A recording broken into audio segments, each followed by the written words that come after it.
there! Let's talk about Apple's latest move, a whopping $110 billion buyback. It's the biggest in US history, and everyone is buzzing. But what does it mean for investors like you and me? Let's dive in and take a closer look. First off, what exactly is a buyback? Essentially, it's when a company uses its own cash to buy back shares of its own stock from the market.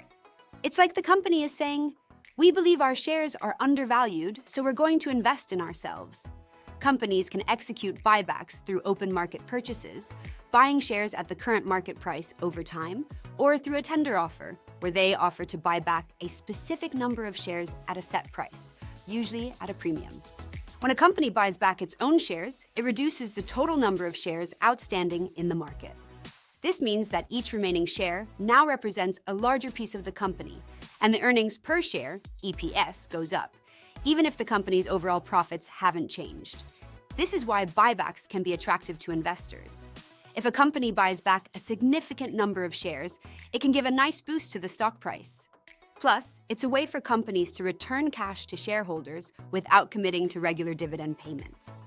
First off, what exactly is a buyback?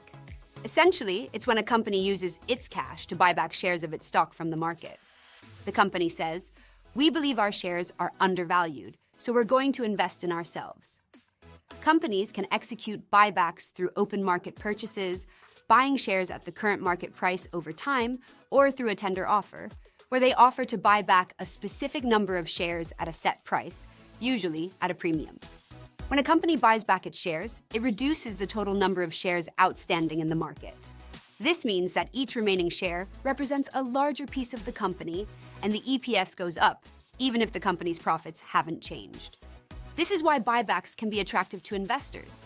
If a company buys back a significant number of shares, it can boost the stock price. Plus, it's a way for companies to return cash to shareholders without committing to regular dividend payments. Now, let's look at the bright side of Apple's buyback. The company is saying, hey, we've got so much cash, we're going to give some back to our shareholders. By buying back its shares, Apple is showing that it's in a pretty solid financial position, which is always good. Plus, the buyback, better than expected quarterly results, and a positive outlook for the current period have boosted investor confidence in the company.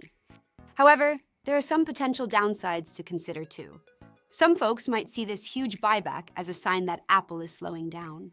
Instead of using that money to develop the next big thing, they hand it back to shareholders. It could hint that Apple is becoming more of a value company rather than a high-growth one. Another thing to keep in mind is that Apple still relies heavily on iPhone sales. Sure, they had a decent quarter overall, but iPhone revenue took a hit, especially in markets like China. That's not a great sign, considering how competitive the smartphone market is these days. Investors will definitely be keeping a close eye on how Apple diversifies its revenue and keeps growing in other areas, like services and wearables. Critics also argue that buybacks aren't always the best use of a company's cash. Some believe that companies should be investing in things like research and development, capital expenditures, or acquisitions, things that can drive long-term growth. Others worry that buybacks can be a way for executives to artificially inflate the stock price and hit performance targets that are tied to their compensation. So, what's the bottom line? Apple's $110 billion buyback is a bold move that shows they're in a strong financial position and want to give back to shareholders. But it also highlights some of the challenges and uncertainties that come with being a tech giant in today's fast-changing world. As investors, we'll have to weigh the potential benefits of the buyback against these longer-term concerns. It's a complex issue, but one thing is for sure. Apple's move is going to have ripple effects throughout the tech industry and the broader stock market. It'll be fascinating to see how it all plays out.